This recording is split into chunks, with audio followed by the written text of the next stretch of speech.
હિરાંશુ માતલકર. જય શ્રી સ્વામી.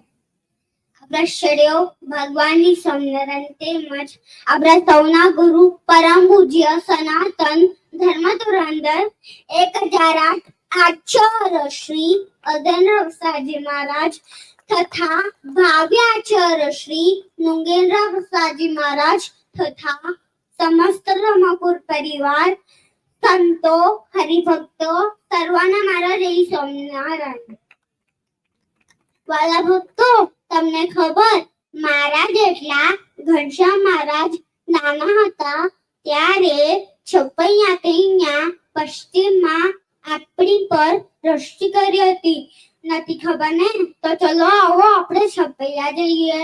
વળી એક સમે ઘનશ્યામ નિજ સખા લહી અવિરામ નારાયણ સર તીરે ગયા ઉત્તર દિશામાં ઉભા રહ્યા. ત્યાં છે પીપળાનો વૃક્ષ એક તેના ઉપર ચડ્યા અભિષેક. એકવાર ઘનશ્યામ મહારાજ મિત્રો સાથે ઉત્તર દિશામાં રમવા માટે ગયા. ત્યાં એક પીપળાનું ઝાડ હતું. મહારાજનો પર ચડ્યા તો બધા મિત્રો નીચે ઉભા ઘનશ્યામ ઘનશ્યામ ઘોંઘાડ્યા હતા.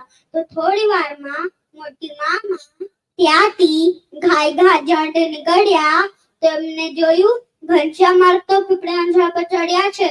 તો જલ્દી મોટી મામાને મહારાજને કીધું, મહારાજ તમે પીપળાના ઝાડ પર શું કરો છો? બીજા ઝાડ પર ચડ્યા હોત તો ફળ ખાવા મળત. આ પીપળાના ઝાડ પર શું મળે? તો ઘનશ્યામ મહારાજ કહે, મોટી મામા અમે કઈ ફળ ખાવા નથી ચડ્યા, અમારો કઈ જુદો વિચાર છે. એમ કહી ઘનશ્યામ મહારાજ ઝાડના ટોપ પર ચડી ગયા. તો ચારો તરફ દ્રષ્ટિ ફેરવવા લાગ્યા.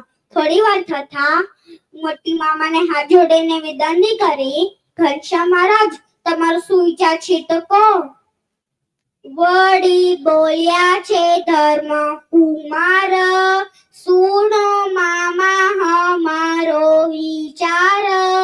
દેવી જીવગણા જે કહેવાય, કિયા દેશમાં રહે છે સદાય. આમ મહારાજ કે મામા, દેવી જેટલે સાચા મુમુક્ષ કઈ દિશામાં રહે છે અમે જોઈ રહ્યા છે. કેમ કે યુગથી અમારી વાત જોઈ છે અને અમારે એમનું કલ્યાણ કરવાનું છે. એમ કહી ઘનશ્યામ મહારાજને પોતાનો ઐશ્વર્ય બતાવ્યું. પીપળાના ઝાડ પર દાડે દાડે અલગ અલગ જાતના ફળ બતાવ્યા અને થોડા મામાને દીધા. આમ પ્રતાપ જોઈ મામા અને મિત્રોએ વંદન કર્યા અને ઘનશ્યામ મહારાજનો જયકાર કર્યો. બોલો ઘનશ્યામ મહારાજની જય.